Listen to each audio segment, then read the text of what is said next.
આપના માધ્યમથી અને લોકોને અલ્ટિમેટલી તંત્ર પાસે આજે અમારી ટીમ છે તો 50-100 માણસ, આ અમારી મર્યાદા આવી જશે.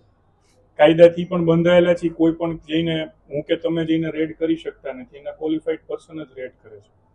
આવી ઘટનાઓ ધ્યાનમાં આવે તો બહોળા પ્રમાણમાં અમને માહિતી મળે એટલે અમે એક્શન લેવા માટે કટિબદ્ધ છીએ. લોકોને પણ અપીલ છે કે તમારા ધ્યાનમાં આવે તો ફોટોગ્રાફી કરીને અમને મોકલી દો. અમે ચોક્કસથી એના ઉપર એને પણ ગંભીરતાથી લઈને કરીએ છીએ. અમે ચાલુ બી કર્યું છે કે જે કોઈ ફરિયાદ આવે છે એને અમે ગંભીરતાથી લઈ અને વોટ્સઅપના માધ્યમથી આવે કે મીડિયાના માધ્યમથી આવે ને કરીએ છીએ. આપ સૌના ધ્યાનમાં પણ આવું આવે તો કેજો, કંપનીના નામ જો કેજો અને જે કંઈ છે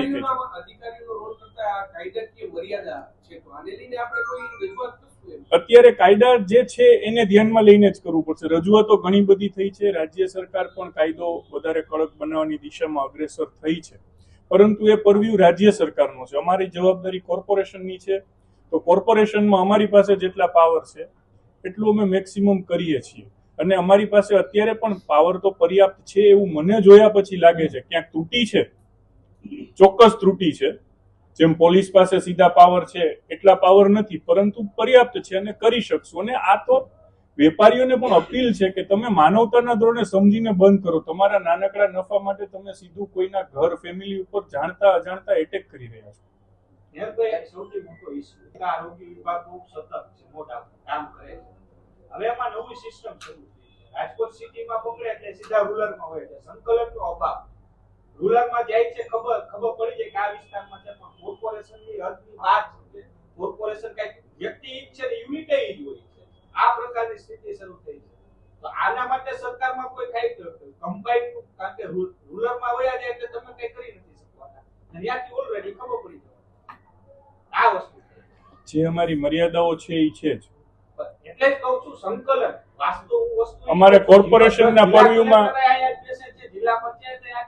એટલે કમિશનરશ્રી એ જ કહું છું, કમિશનરશ્રી હાજર છે, એ પણ સંકલન કરશે ને અમે લોકો પણ સંકલન કરશું અને એ કરશું.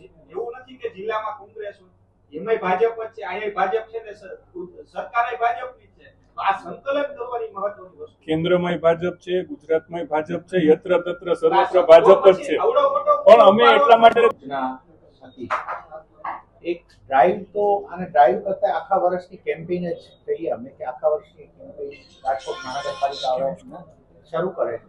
આપણા જેટલા ખાણીપીણીના જેટલા આઉટલેટ્સ છે, રેસ્ટોરન્ટ, હોટલ્સ થી લઈને અમારા હોકર ઝોન થી લઈને નાનું મોટું જે આપણે એમાં આખું વર્ષ અત્યારે અમે 8 ટીમો તો બનાવી દીધી છે સાથે રાખીને.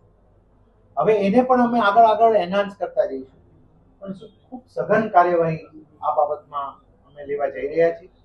એની અંદરથી અમને મળેલા તમામ દંડના પાવર્સ થી લઈ અને આપ બધું જાણો છો, અમે ઘણા કેસીસમાં કરતા હોય છે, દંડ પણ કરતા હોય છે, સી પણ કરતા હોય છે. આ પ્રકારના આકરા પગલાઓ પણ લેવાનું આયોજન છે. અમે ફરીથી અમે તમામને અપીલ કરીએ છીએ કે ફૂડની સેફટી એ માણસના બેઝિક વસ્તુ છે કે જે અમને એવું લાગે છે કે કોર્પોરેશન તરીકે અમારી પ્રાયોરિટીમાં આવવું જોઈએ. તો એને અમે આ પ્રાયોરિટીમાં લીધું છે, તો બધાનો આમાં અમે સહકારની અપેક્ષા રાખીએ છીએ. ફરીથી અમે કહીએ છીએ 1 વર્ષ આખું આ કેમ્પેઇન ચાલશે. અમારી હાલ પ્રાયોગિક ધોરણે અમે 8 ટીમ કરી છે, હજી અમે વધારીશું અને આની અંદર જેટલું વધારે ટેસ્ટિંગ ને બધું કરી શકાય એમાં પણ અમે જઈશું.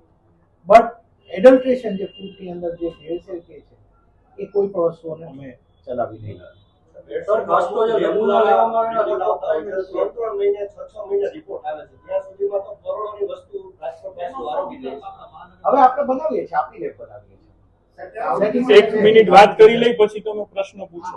આખી વાત પૂર્ણ થઈ જાય પછી પ્રશ્ન. મિલનભાઈ 1 જ મિનિટ વાત પ્રકારનું હું આપને આ રિસ્પોન્સ સાથે જ અમારું પ્રોટીન ફરીથી તમામ પ્રકારની ફૂડ બાબતમાં જે આઉટલેટ જ્યાં લોકોને ભોજનની વ્યવસ્થા થતી હોય, જે ફૂડ વેચાતું હોય, તમામ અમે આઉટલેટને કવર આની અંદર કરી લેવાના છે. જ્યાં સુધી ટેસ્ટિંગની વાત છે, અમે આટલા બલ્કમાં પણ હવે વધારે ટેસ્ટિંગ અમારું સારી રીતે થઈ શકે એ પણ અમે એની બેકએન્ડ અમે પણ કામગીરી થોડી વધારીશું.